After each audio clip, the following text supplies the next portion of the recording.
নদীতে মাছ ধরতে যাওয়ার কারণে ভারতীয় বর্বর খুনি বাহিনী তাকে শহীদ করেছে। তো আমরা প্রতিনিয়ত দেখছি ভারতীয় যারা আছে তাদের বাংলাদেশের মানুষের উপরে অত্যাচার চালাচ্ছে এবং সেখানে মাদক সরবরাহ করছে যুব সমাজকে নষ্ট করার জন্য।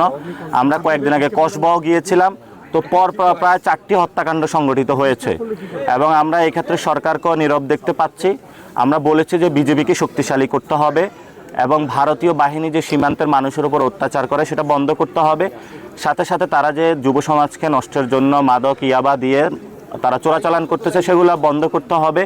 সাথে সাথে সীমান্তের যে মানুষগুলো রয়েছে যারা শহীদ হয়েছে সেই ফ্যামিলিকে সরকারের থেকে ক্ষতিপূরণ দিতে হবে। এবং ওনার বাবা বলেছে যে তাকে হলো মাছ ধরতে গিয়েছে, তার সন্তানকে হত্যা করেছে। বিজেপি যে প্রেস রিলিজ দিয়েছে সেই প্রেস রিলিজে হলো ভারতীয় বয়ান তারা উল্লেখ করেছে। আমরা মনে করি যে বাংলাদেশের কোনো মানুষ চোরাচালান করতে পারে না, বাংলাদেশের সকল মানুষ অত্যাচার নির্যাতনের শিকার। তা আমরা এই সীমান্ত শহীদদের পাশে থাকব।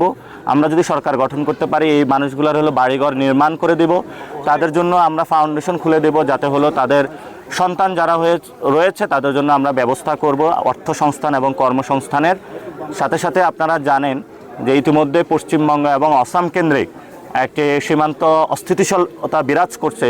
সেই জায়গা থেকে আমরা সরকারকে বলবো রেড অ্যালার্টে যাওয়ার জন্য, সীমান্তবাসীকে বলবো সংঘবদ্ধ হওয়ার জন্য। সরকারকে বলবো আওয়ামী লীগের সাথে লিয়াজু করবেন না, বরঞ্চ শেখ হাসিনাকে যদি আমরা এসে ফাঁসির দড়িতে ঝুলাইতে পারি তাহলে সীমান্ত হত্যা বন্ধ হয়ে যাবে, সীমান্তের মানুষ নিরাপদ থাকবে। এই জন্য হলো আমরা সরকারকে আহ্বান জানাবো।